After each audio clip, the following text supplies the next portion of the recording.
Hello, everybody. Welcome back to the Eagles Nest podcast. I'm Vince Devall with Eagle Homes, powered by eXp Realty, and I'm here with Mr. Brad Brewer. That's the most show business type way my name would be spelled or sent or said or whatever. Yeah, I agree. It's Monday. It's after the fourth week. Everybody was off on vacation last week. Yeah, hopefully everyone had a safe and happy 4th of July. I know I was on vacation. It was awesome up in the northern woods.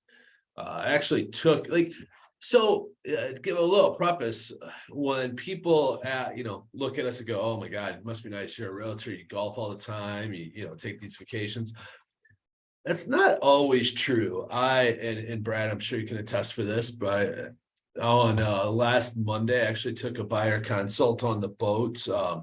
Randomly called me off of one of our signs and actually showed the gentleman homes, him and his wife homes yesterday. So it doesn't matter where we're at. We're almost always working. It's kind of crazy. The same thing happened on Thursday afternoon. We're getting ready to go out on the boat, and buyer called me, and we had about an hour conversation. But I was in the Northwoods. I was able to take the call. I had my computer there, and we kind of, unless we're completely off grid, we're pretty much working 24/7. It seems like. Definitely. I told you I ended up kind of having a staycation over the fourth.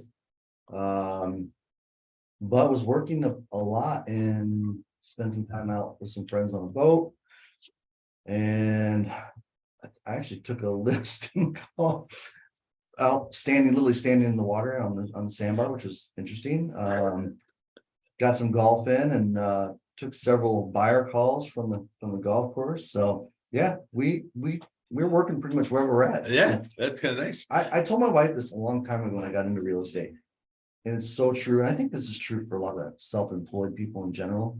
They have their own businesses. Is you don't get days off, you get hours off. Yeah, no, that's a great way to put it. Because even though you may like want a Sunday off, like I don't think I truly have a Sunday off. Because even if I don't have any appointments, there are texts that come in, there are emails that come in. I mean, I was negotiating them off on a listing that I have yesterday, and I really wasn't working at all yesterday. I had no intentions of working, but I was working. Yeah. And then was texting with another client. So it's literally like hours, not a day. Yeah. So. No, it's kind of crazy. It is. But it's the nature of the beast, and and I think that's what makes it exciting, is because you never know what the next day, hour is going to bring you. I mean, I think it drives our wives crazy, but at the same time, where we can do things that they want us to do when they want us to do them at the same time. I will say this, so there's a sacrifice that way, I think, for self-employed people, and this isn't the case for everybody. I think in our business, it's really nice. Now my daughter's older now, so there's not much to go as far as, the school activities and stuff. Yeah. But I never missed a sporting event. I never missed a school play or stuff that was in the middle of the day. Those half days, when they had those half days, I always said, man, what about parents at work? Oh, like, right. how do they figure that out? I was always lucky in a position where either me or my wife, because she's self-employed too, that one of us could go get her. Yeah. And we never, at least one of us, there was appointment stuff that I'm sure could conflict with those school activities. Right. But at least one of us was always there. And I'm like, I guess that's a blessing that comes with all the downsides of being self-employed. So true. Blessing in disguise all at the same time. Insurance rates are through the roof. They're right there with the interest rates, right? Kind of crazy where we're going. Yeah, lately. the interest rates are high. Excellent segue, by the way. I know. I played that off really well. So Brad's going to talk about what our couple topics are going to be for the day, but I want to throw a little teaser out there. In the next few weeks, we're going to do a 3-part podcast. Brad and I haven't quite agreed on this yet, but we said, oh yeah, good idea. And so I'm throwing it out there. So we're committed to doing it. 3-part podcast on investing in real estate, and a little bit about both of us. We got into real estate, started off by flipping homes. That was our first let's try to make some money by flipping a house. So we got into flipping homes. We got into real estate to help other people buy and sell homes, invest in homes, and then we currently own rental properties, want to get back into flipping, things like that. So I think it's a great segue to talk about how to invest in real estate, the Burr method, wholesaling, holding, flipping, things like that, and different ways that you can make money in real estate as an investment. So I think it's a great way to have like a 3-part podcast on it, along with sharing some of our insights and the do's and don'ts and things we've learned over 20 plus years we've been doing this. So Yep. yeah, we're old. Gosh. Yeah, and there's a lot of different ways. I've worked with a number, just and we'll segue into actually what you started to segue into is our actual topic today. But a little teaser on this too is there are a lot of different ways that investors do it. I work with investors that do their own fixes. Yeah. I work with investors that 100% hire it all out. I would be one of those. Because I can barely work a hammer. And there's just a lot of variety. So I'm excited for this. So you kind of ran it past me via text yesterday. I saw it. I'm like, yeah, it's a great series. So Let's do it. I'm actually pretty excited about it. Yeah. So, And I'm not positive yet. Are we having a guest speaker next week? yeah, not confirmed yet. We're Okay, gonna have we won't one throw of it out our- there then. We're gonna have one of our good, we work with, I'd say total, we work with probably a good, on a regular basis, 3 to 4, maybe 5 really good, talented loan Yeah. officers. And we're gonna have one of them on. Hopefully next week. Hopefully next week. Got to confirm this will genderize a little bit, her schedule. Yep. Perfect. So we'll get back to that. All right, let's jump into our topics for today. Yeah, so topics today. First thing I want to talk about is a lot of the struggle with this market, of course, is inventory. Yep. Inventory has been a struggle for, gosh, I always want to say 3 or 4 years, but I think it's really been 5 years since inventory really started to get low. I think you got a year and a half, 2 years ago was the worst. I don't look at the stats. This year hasn't got as bad as last year, I don't think. Correct, not as bad, and I think Yeah. that has a lot to do with the market and a Correct. couple of things that we're going to talk about here in a minute. So But there's things as agents that we do to help find our buyers homes that are off market. Yep. So a couple things, of course, for the on market properties is speed. That's where I always tell buyers we gotta be available. We talk what's your schedule like? If I see something come up in the morning, are you at work? When can we get to it? These are conversations we have. But the other thing we do as agents, and this is what I think top agents do, is they have different type of resources to find off market stuff. And I've put, usually last year I think I put about a handful of deals together where homes never really went to market. yep, And I would agree with that. done, I think 2 this year, where just whether I knew the seller or knew the buyer, ended up knowing both, whatever it was, we were able to put a buyer and a seller together, and we facilitated the transaction, to make sure that the contracts are handled appropriately and handled some of the negotiation, but those are what you see a lot of times when you see online single party listings, stuff like that. It's basically an off-market deal that was come together by putting 2 people together. So doesn't have super ties, but that's one way. Yeah, and I think that the importance too for those that are listening out there is being transparent with us as your agents on what you're looking for, and B, if you have something to sell, what that looks like. Maybe you're just starting to look and you haven't had that conversation, or maybe you've stopped looking because you haven't found what you're looking for. But as agents, maybe we have a buyer that's looking for what you have. So, Exactly. Making sure you say, hey, Vince, Brad, if you find someone that's looking for that 2-story, 3-bedroom, 2-bath home in this area, I'd entertain the idea of selling if we found the right place for me or the right buyer to buy my home. So, I think there's some value to also find out, does our buyers need to, do they have something to sell?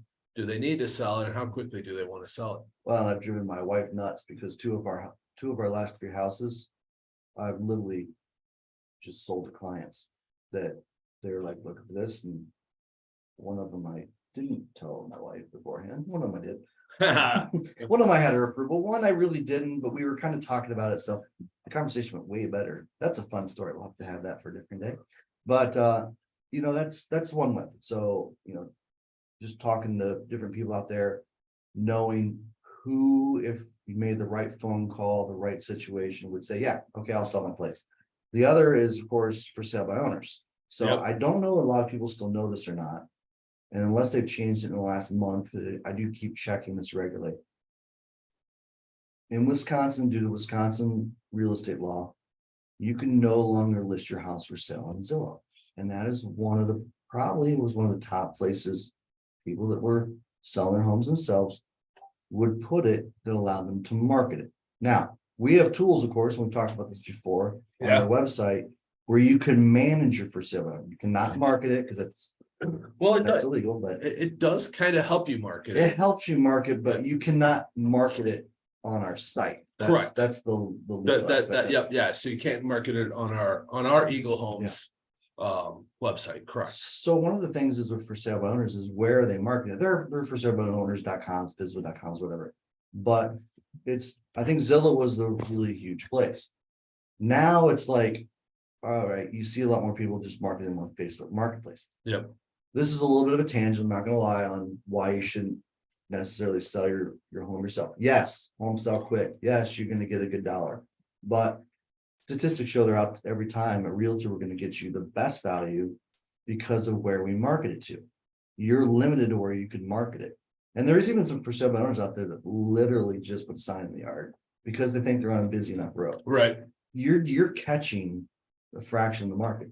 So we actually have resources that basically comb all these different sites that people would have to search individually for that data for those for sale owners. The other thing we do is we drive around all the time. I'm constantly looking. I could probably go through my phone for the last month and probably see 2 or 3 photos of where I was just driving and saw for sale by owner sign. I pull over, take a quick picture. I'm like, okay, I got. Yeah, I did it yesterday. And then of course, because it's on my phone, it's in my picture feed. I forget half of them, so sorry. It happens. I got to get a better process there. Call myself out on that. But overall, I'm actually pretty good. When I see them, and I think I have seen about 2 in the last month, and I called on 1, so I'm 50%. Yeah, there we go. So I'm getting, anyway. I'm gonna throw a little something in there about for sale by owners. I Sure. actually met with a FISBO a couple weeks ago now. Okay. They actually listed with another agent, you know, we had full transparency on how that happened. They were open and honest with me, but Yep. either way, missed out on it. You know, didn't ask, and it was my fault. I called myself on it. I didn't ask the right question. You Yep. know, and that was how quickly they wanted this to happen. They wanted it to happen tomorrow instead of our 5 to 7 day lead time from conversation to listing. But so my fault on that. But the one reason they were starting to talk to and look at listing it with a real estate agent is because their signs fielded more calls from real estate agents than they did for people that were actually looking to buy their condo. So their sign, they had more real estate agents going, hey, can I help you sell your house? And eventually they're like, you know what, hey, I'm tired of this. We're trying to drive traffic, owners or buyers to our home, and all we're getting is real estate agents. Yeah, So- that is always a frustration point. And again, that's what your marketing does, because the agents have the resources to find all that stuff. Buyers direct really don't, because they would literally, because you got to remember, we put something on MLS and we use our other marketing channels. You're literally hitting, you know, and again, not all agents do this, the good ones do. You're hitting like probably about every potential website, social media that you can hit. That's not just going to get you a good offer. You can get a good offer by sticking a sign in the yard. Somebody will drive by and make you an offer, probably a decent one in this market because they know. However, the best, and I see that doesn't always mean price, because you're Right. going to watch now how many, either on the buyer side or listing side, how many appraisals have you come in short this year? One. And I've won 2. I've gone years without it in this market. Like I can't, it's been 5+ years and I've had one. You've had one. Yep. There comes a point. Now we're gonna have a next conversation, this could not totally talk out both sides of the mouth about why the market will still continue to increase. But it's not increasing like people think. No, Just because inventory is low doesn't mean we're gonna see the 15-20% increases that we've seen over the last several years in appreciation. That doesn't mean that. Yes, we're gonna still see increases. So it's like, how do you gauge that? Those are just things that agents are so in tune to do that it's gonna help you. yeah, So again, back to the regular topic, connecting people, conversations with people, then also for sale by owners. Other things that we use is actually open houses. Open houses for current listings. You get people walking through that sometimes they're not ready yet, but they're gonna sell and then they're gonna want to buy. yep, So they're kind of trying to get an idea. That's one of my favorite questions. It seems like if I get 4 or 5 handful of people go through an open house, one of them at least is always like, yeah, we're thinking about selling and getting something different next few years, kind of want to see what's out there. Right then and there, I put them in the database of, all right, hey, you're thinking 2 years out. Hey, if I have a buyer in the next couple of years, would you move your timeline up if we find you a good buyer? So those are different, those are 3 easy things, to me, they're easy. That we do as agents for our buyers, and quite frankly, it's a benefit to our sellers too. We've had some sellers that they don't want 50 people through the house. right, Like, yeah, if you can give me a great solid number.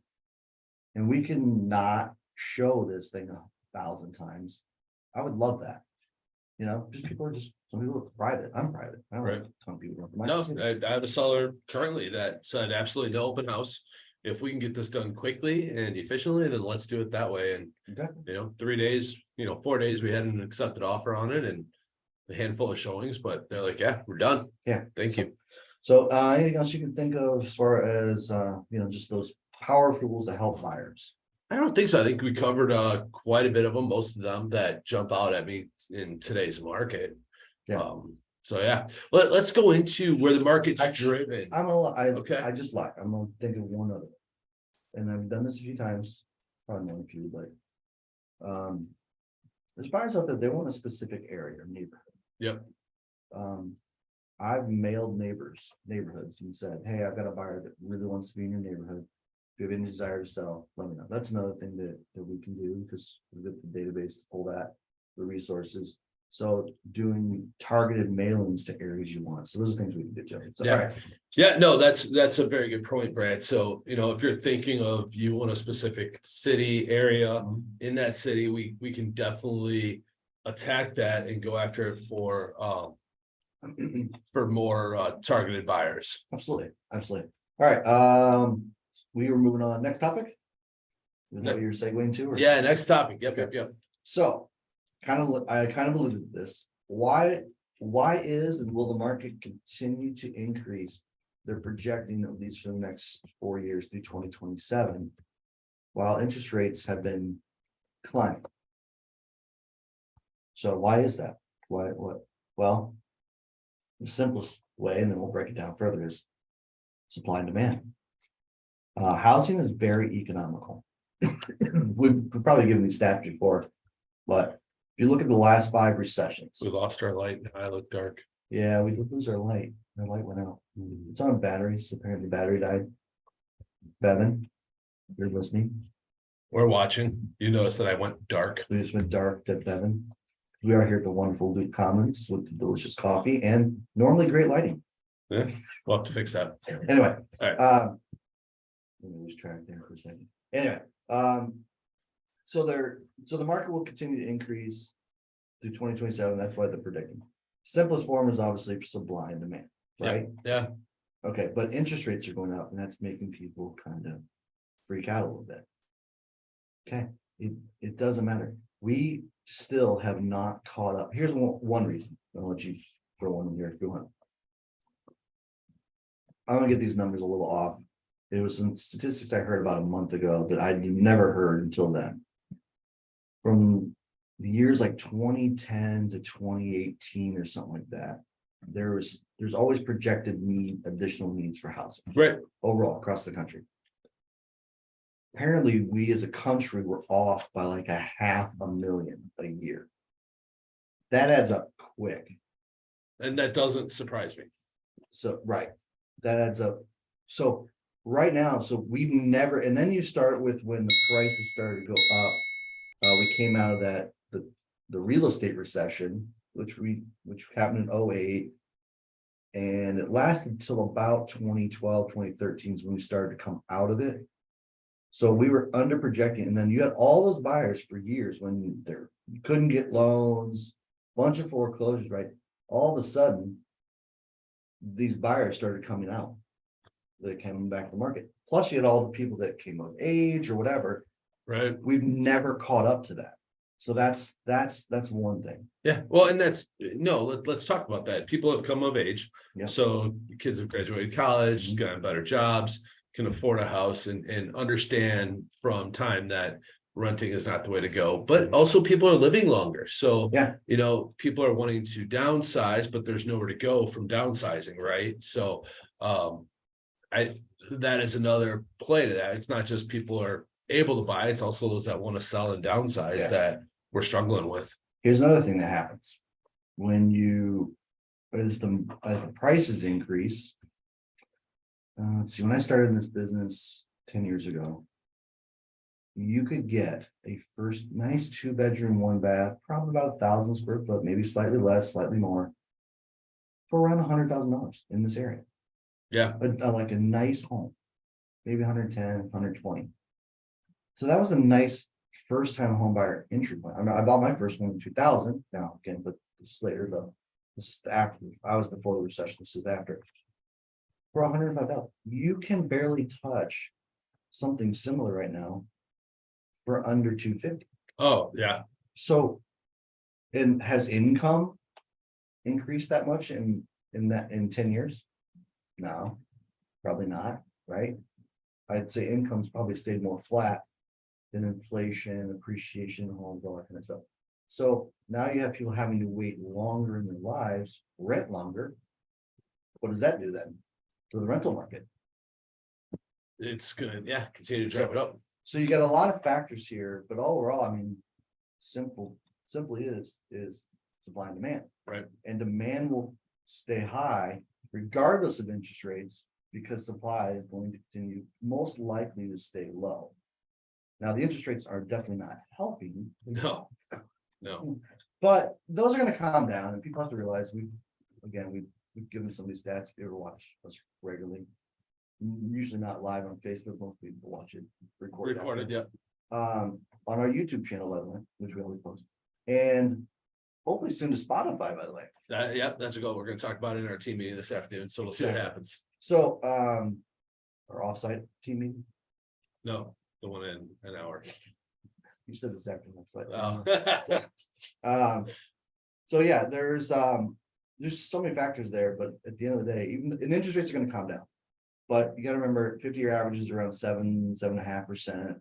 20-year averages are still in the 6-7% range. Yep. I think we're going to calm down somewhere between 5 and 7% for more of a regularity over the next several years. We're just a little higher than a little over 7. What was it? 7.18 or 7.19 or 12 something. And that's a great segue into next week's guest speaker too. When we're talking about that, there are a multitude of ways to get financed so that you're not paying that 7.12%. I mean, I had a buyer just, in May that closed on a house and they did I think a 7-year ARM and they were at 5.5%. So if you're willing to make that challenge, take that challenge on, there's other ways to get creative financing in today's market if you really are motivated to buy a home. Exactly. So I think like you said, supply and demand is going to continue to go up. Housing prices are going to continue to go up. Yeah. I don't think it's like you said, I don't think it's going to be the 10% we've seen over the last couple of years, but we're still seeing I would say a solid 5% growth over last year. Yeah. I mean, and that's where we can talk about the supply thing too. Listed up my in-laws house at $240,000, thought we'd get 260, or no, sorry, I listed it at 259 and thought we were going to get 274, somewhere in there maybe. And we sold it for 300 cash. Yeah. And that's public knowledge, so I'm not sharing anything that isn't out there that you guys can't find online right now. But it's supply and demand. It was a buyer that actually has wrote offers on other properties that I've sold, and they're like, hey, I'm coming in aggressive. It was 300 cash, and they got the home. No contingencies, no home inspection. And unfortunately for some buyers right now, well, they need that. They need those contingencies, they need those home inspections. So as a seller, don't always rule them out, because the price may not be the best, but the house also has to appraise. It does, unless you have to have a cash offer that was. Yeah. You see, that's on the risk of the buyer though. Right. And that really is. And if you're cash too, I think, with anything, it's like improvements in a home. There's some improvements that are going to increase value. There's some improvements that are just, you want them. Right. I think that's part of why a cash buyer is like, well, I want the house. I'm going to live here for X number of years. I paid cash. So, okay, at the end of the day, if I lose a little bit, maybe it's just not a big deal. Like, everybody's different, and there's certainly not would be the first people in the history of real estate to sell property for less than they bought it for, right? That's true. Or less that they bought it for and invested money into. So, there's a lot of different factors here. The bottom line is you're probably going to see they're projecting somewhere between 3 and 5% appreciation, which is still above normal. I'm told normal is 1 to 3%. Yeah. Home appreciation.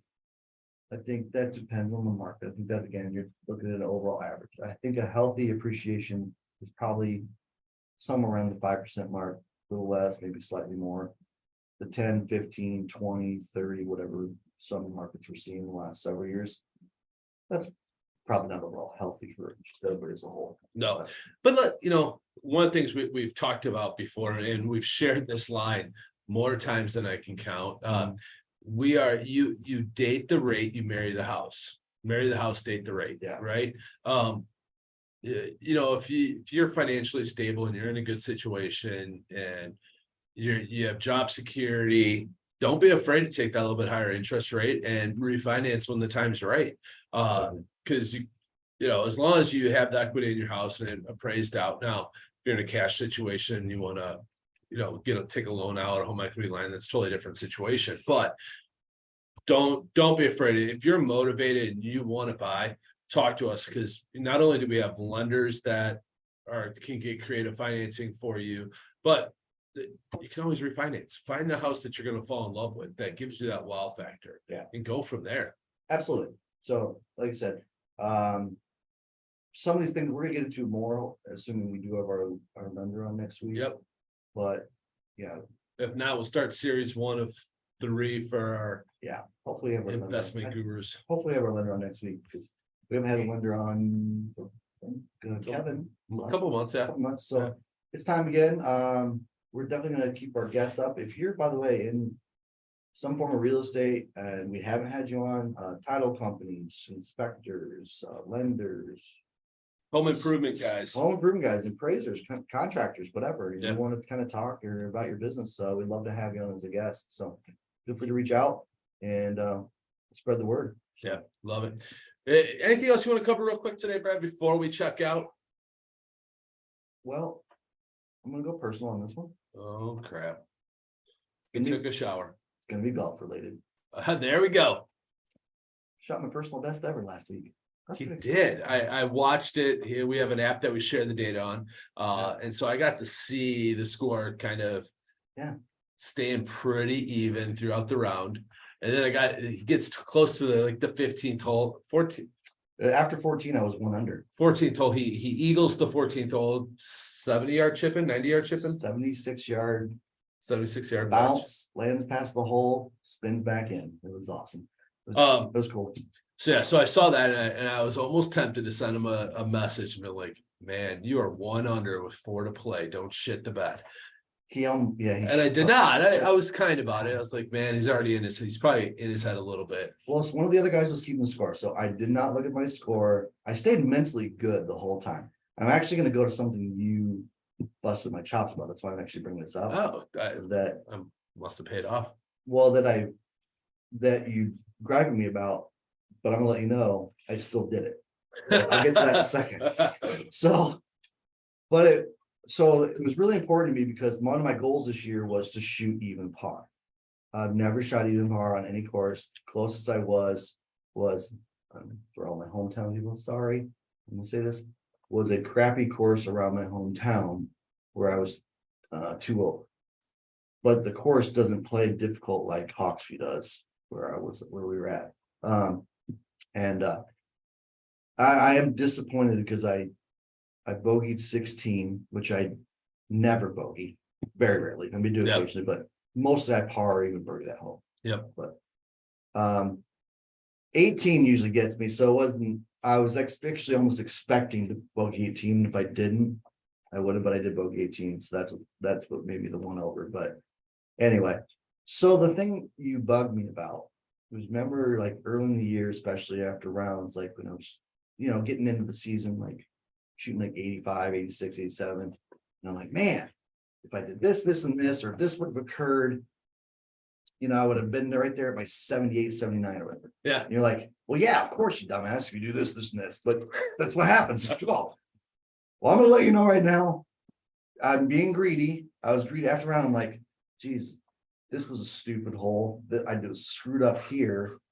And I played this worse than I normally did. Man, I could have shot a 69. So just so you know, it doesn't matter if you're shooting an 88 and you should have been an 80, or you almost get your best, you do shoot your best ever, but almost hit your even goal.